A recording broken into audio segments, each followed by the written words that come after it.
Hi, I'm Charles Vethan. Welcome to the Vethan Law Firm PC's video educational series. Today's topic focuses on recent changes to corporate governance under Texas law. Specifically, the issues we'll discuss today focus on what obligations, if any, a majority shareholder or a member in an LLC owes other members or shareholders in that business entity.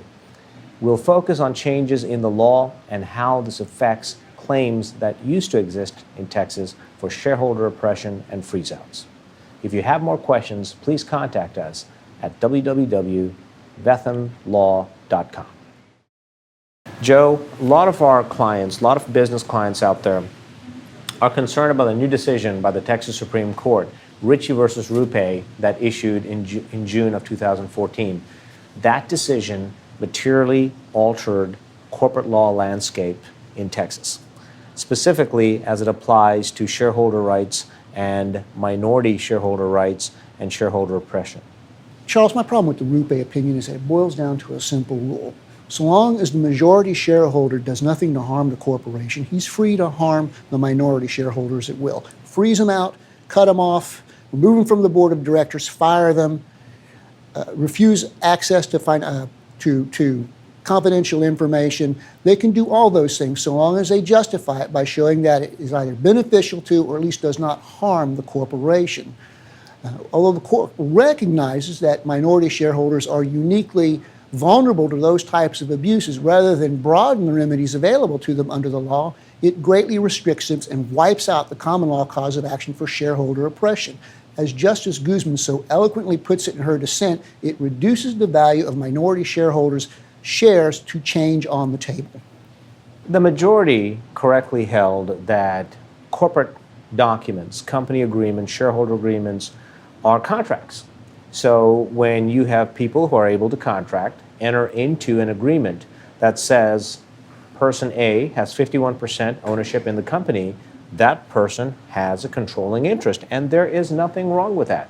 Texas recognizes the freedom of contract, and many of our small business clients work very hard and diligently to ensure that they have contracts in place that mean what they say and say what they mean.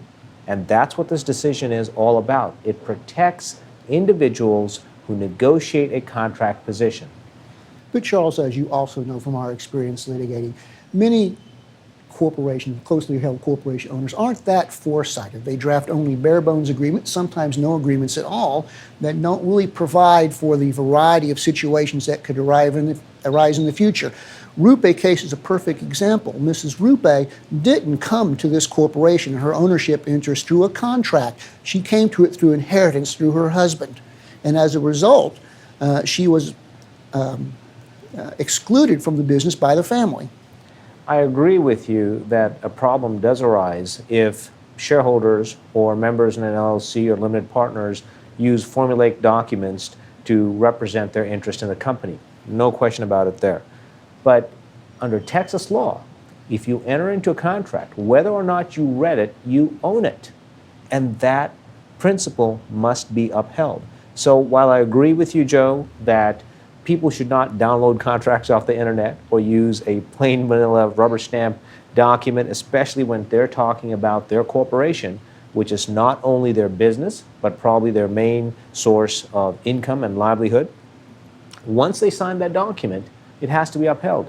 If not, we're setting up various standards for courts and attorneys and business people as to what governs, what controls the business relationship amongst these people.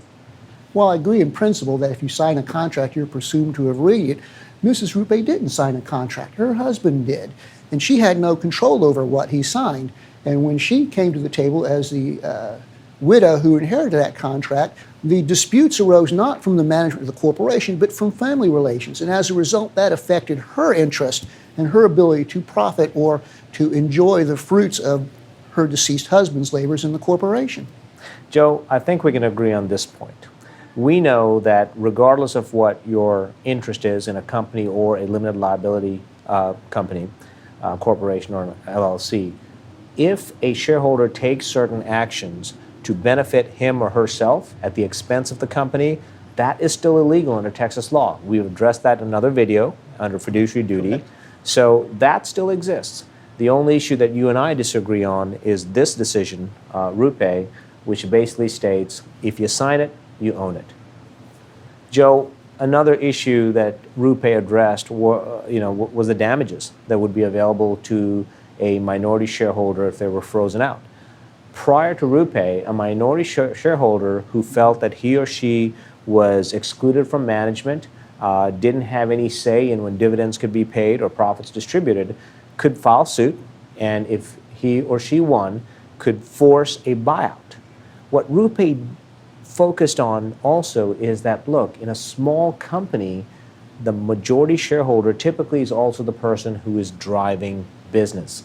And so the valuation method used prior to Rupe looked at how the company as a whole did without really giving credence to who was driving the business. Why is that a bad decision? First of all, the Rupe decision did away with the forced buyout. The minority shareholders are now hostage to the whims of the majority shareholder. If he's a responsible majority shareholder, they will benefit. If he's a dictatorial or irresponsible shareholder, they don't benefit. Well, and Joe, this applies to, we've been talking about shareholders, but this applies to both corporations and limited liability companies.